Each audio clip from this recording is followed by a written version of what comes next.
You begin life as a secret. You are a cuckoo bird, though no one around you knows it yet. You are not born into the care of your true parents, nor do you ever see them. Instead, your story opens inside a borrowed nest, woven from grass and spider silk by another species entirely. The air is warm, crowded, and smells faintly of feathers and insects. You exist first as a single egg, small, speckled, and carefully disguised to resemble the eggs already lying beside you. Your mother placed you here quickly and quietly, guided by instincts refined over millions of years. She left without looking back. Inside your shell, your body takes shape faster than it should. Your heart begins to beat early. Your muscles develop with urgency. You are programmed for haste because survival demands it.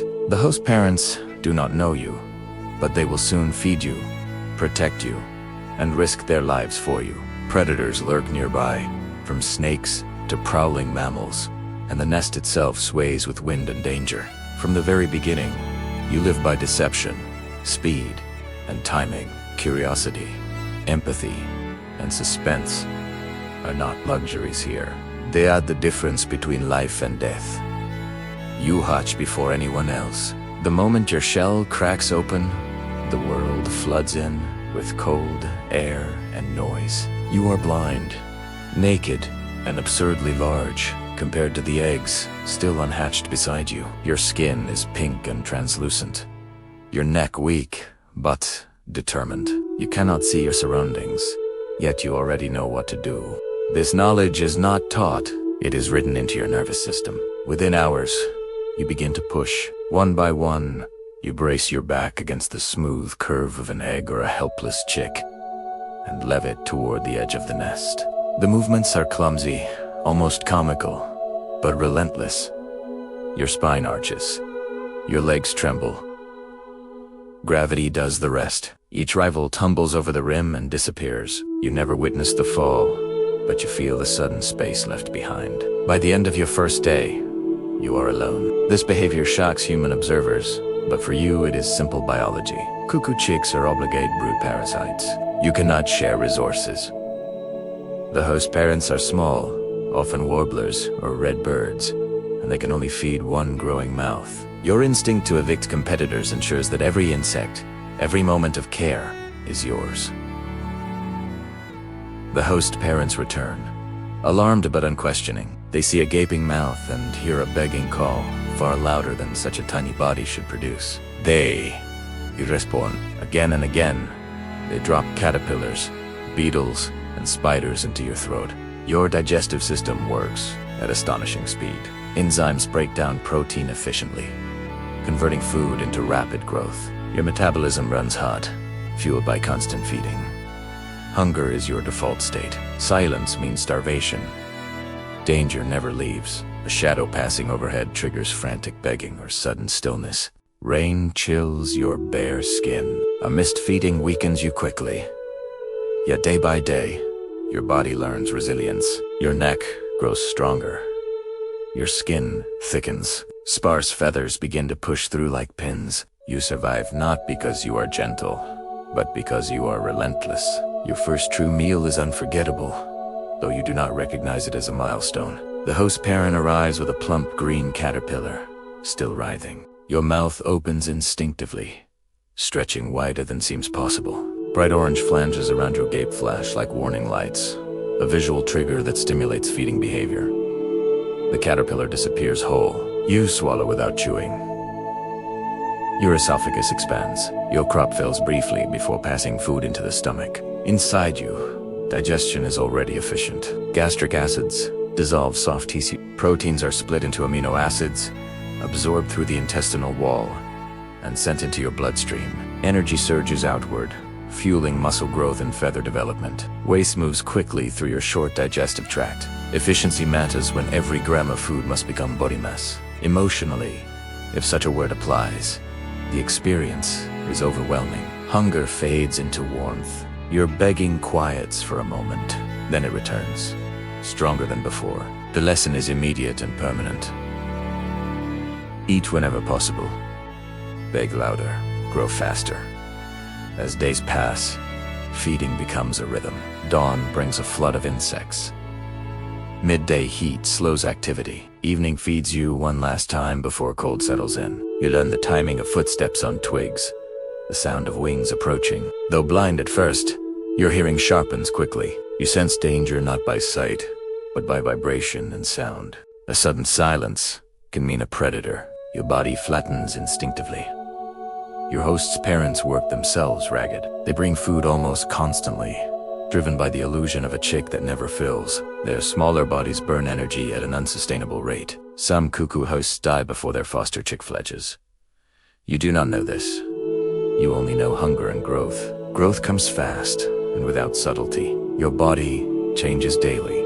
Pin feathers burst through your skin, first along your wings and spine, then across your chest. They itch as they emerge, wrapped in keratin sheaths that flake away with movement. Your bones lengthen rapidly, especially in the legs and wings. Calcium from your diet strengthens them just enough to support your increasing weight. Your eyes open after several days, revealing a world of blurred shapes and light. The nest feels smaller now. Your body spills over its edges, absurdly large compared to the adults feeding you. This mismatch is a classic feature of cuckoo parasitism. A tiny bird feeding a chick 3 times its size defies logic, but instinct overrides reason. You test your wings instinctively, flapping hard enough to rock the nest. Each movement burns energy but builds muscle. Your chest enlarges as flight muscles develop, accounting for a significant portion of your body mass. Breathing becomes deeper. Your heart grows stronger to pump oxygen efficiently. Predators still threaten. A snake could climb the reed stems. A crow might spot you. When danger approaches, your response is counterintuitive. Instead of hiding, you beg louder. The noise startles some predators and summons the host's parents, who may mob the intruder despite the risk. Your survival depends on manipulation as much as strength. Discomfort is constant. Feathers grow unevenly. Your center of gravity shifts. You overbalance and scrabble for footing, yet curiosity drives you to peer over the nest edge. Below lies a confusing drop of light and shadow. You are not ready, but readiness is approaching faster than comfort would prefer. By the time your feathers fully open, you are nearly adult-sized. Your host's parents look exhausted. Soon, you will leave the nest they built for someone else. You will step into a life defined by movement, mimicry, and distance. For now, you rest in borrowed safety, growing into the shape your instincts have always known you would become. The first true crisis arrives quietly. One morning, the feeding slows. The familiar rhythm of wings and footsteps breaks apart into long stretches of silence. Your host's parents are still alive, but the landscape has shifted. A cold front moves through. Insects hide. Rain presses the air flat and heavy. Hunger sharpens from an ache into something more dangerous. Your body responds immediately. Your begging weakens, not because you choose silence, but because energy must be rationed. Your metabolism down. Growth passes stored fats, thin as they are, begin to burn. Muscles relax. You remain still for long periods, conserving heat beneath your feathers. This is passive survival, an ancient response shared by many birds during scarcity. Illness nearly follows. Damp feathers chill you. Your immune system works harder, diverting resources from growth to defense. A minor infection in your throat threatens to swell shut the narrow passage that carries every meal. Yet luck intervenes, as it often does in nature to rein-ins. Sunlight returns. Insects rise again. The host parents resume feeding with frantic urgency, as if aware they came close to failure. Your body rebounds quickly. Within days, strength floods back into your muscles. The crisis passes, leaving no memory except the deeper imprint of instinct. Slow down when food disappears. Wait. Endure. Do not waste movement. Soon, endurance is no longer enough. The nest can no longer hold you. You climb onto its rim, toes gripping uncertainly. Wind presses against your chest. Your wings open without instruction. They are broad and well-muscled now, feathers aligned for lift. Flight is not taught. It is triggered. A sudden imbalance, a gust, and you are airborne. The first flight is not elegant. You drop, then catch yourself. Air roars past your wings. Your heart slams against your ribs, but you stay aloft, angling clumsily toward nearby vegetation. When Uland branches shake beneath your weight, you cling, stunned and alive.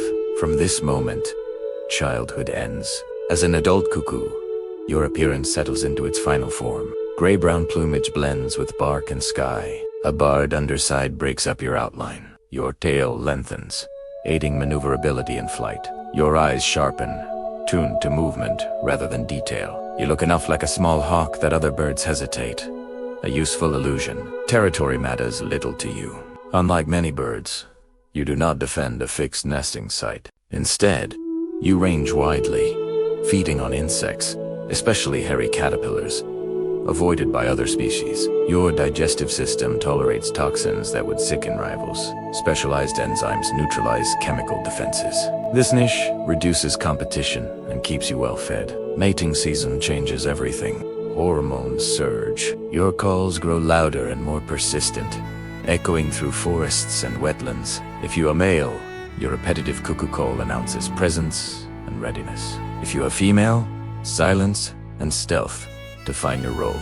Rival males chase each other through the canopy, wing beats flashing in brief aerial skirmishes. Physical combat is rare, but endurance and voice decide dominance. Courtship is brief. Bonds are temporary. There is no nest to build, no shared future to plan. After mating, separation is immediate and absolute. Biology has no patience for sentiment here. Reproduction demands precision. As a female, you spend days observing other birds. You memorize nest locations, egg colors, laying schedules. Your brain, relative to body size, excels at spatial memory. Timing is everything. You must lay when the host is away and before its clutch is complete. When the moment comes, you act fast. You remove one host egg with your beak and swallow it, recycling nutrients. Then you lay your own egg, perfectly camouflaged in color and pattern. The entire act takes seconds. You leave without hesitation. There is no guarding, no feeding, no return. Your role ends the moment the egg settles into its borrowed cradle. Evolution has outsourced parenting entirely. This strategy frees energy for producing multiple eggs across a wide range, increasing the odds that some will survive. Emotion does not enter the equation. Efficiency does. As a male, your involvement ended even earlier. Your genes travel forward without your knowledge or concern. Instinct drives you back to feeding and calling, repeating the cycle. Seasons turn. Migration pulls you across continents. You fly by night, guided by stars and magnetic fields sensed deep within your nervous system. Thousands of kilometers pass beneath your wings. Forests, deserts, and seas blur into patterns of rest and motion. Many do not survive the journey. Storms, exhaustion, and human structures claim countless lives. You continue because stopping is not an option. Eventually, age slows you. Feathers wear reaction times dull. One day, you perch at dusk, calling into cooling air. Somewhere, unseen, a chick hatches in a nest, not its own. It pushes. It grows. It begins the same improbable journey. You fade from the story without ceremony, as nature prefers. No grave marks your passing. No parent mourns you. Yet, your life echoes forward, repeated again and again in borrowed nests and urgent heartbeats. The sun sets. A familiar call drifts across the landscape, sounding like a question no one intends to answer.